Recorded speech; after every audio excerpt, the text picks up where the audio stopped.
Hello, Ifriki here. Today I want to give you some visual idea what a nanosatellite actually looks like. And I brought some props.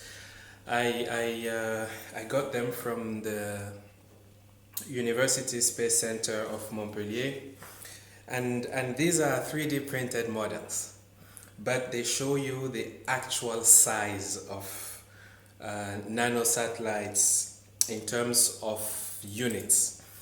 So this right here is the actual size of what one would call a 1U, which is 1 unit CubeSat. It's approximately 10 by 10 by 10 centimeters, and this is what one would call 1U, 1 unit.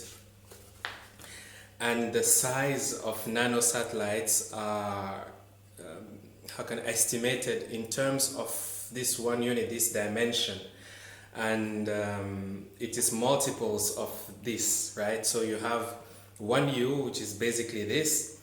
You can also have 2U, 3U, 6U, 12U, and so on and so forth. Now this is the actual size. It's not a reduced, this is it. This is a 3D printed model. What you're seeing in blue here represents solar panels. Of course, this is a simplified model, as you can see. I'll get back to what you can do with this in a bit, but I want to show you first what a 3U looks like, right? So what it would be to have a satellite that has 3 times these dimensions. So I got a 3D printed model of a 3U as well, with some deployed solar panels. As you can see, it is approximately just about 3 times the size of 1U. So you got 1U here, right? That's about how big it is. And you see you can have another U and then a third U right there, right? It's about 3 times this, 10 by 10 by 30, yeah? And the blue here also represents, I don't know if you can see, yeah, probably the light's not the best, also represents solar panels. And stacked here are some representation of subsystems you would find on a satellite like this typically, right? It could be many things, but here the red block would be batteries, 2, 4, depending on what you're trying to do. You have a couple of printed circuit boards here. In real life it doesn't look all funky with pink and red and blue and stuff. Maybe you have some blue PCBs and some reddish PCBs, but it's not so colorful and so flamboyant. This is a 3D printed model to sort of depict what you find inside a 3-unit CubeSat, right? So in the middle here we have some representation of the attitude determination and control system. You have some representation of reaction wheels over here.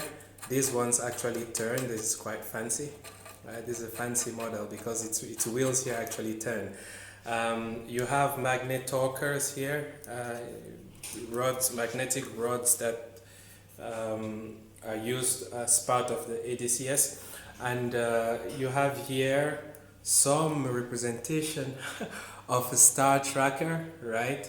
That still helps in the satellite determining its orientation and position with respect to the stars.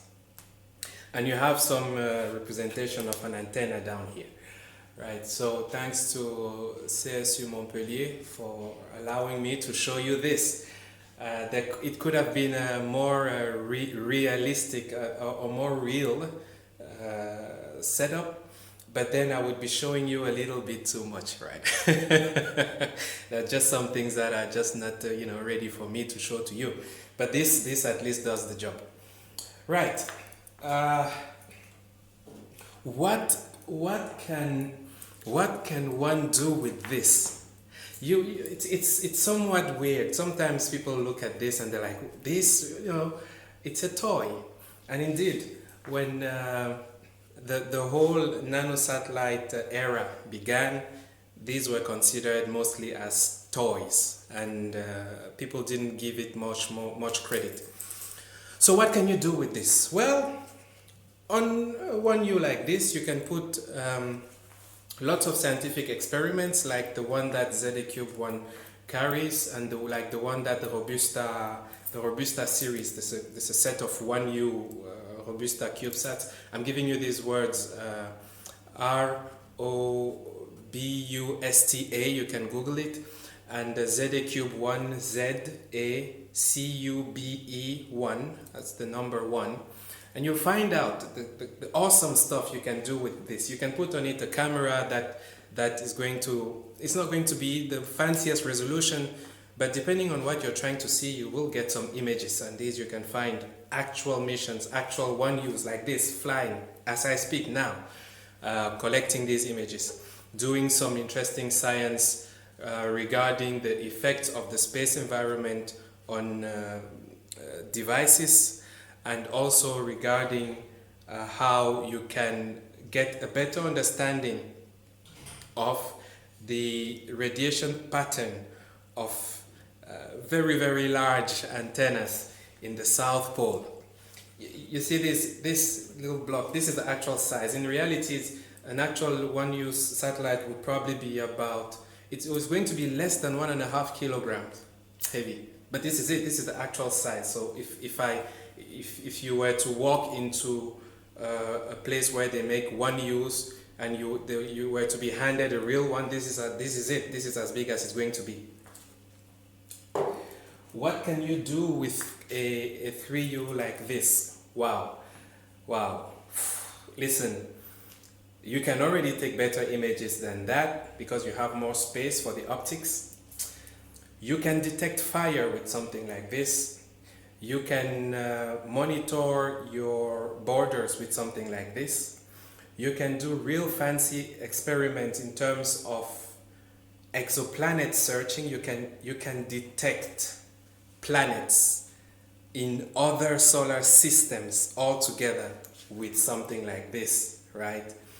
You can know what is happening in your in the waters that how can I say, get into your shores as a country. You can know which ships are where with something like this.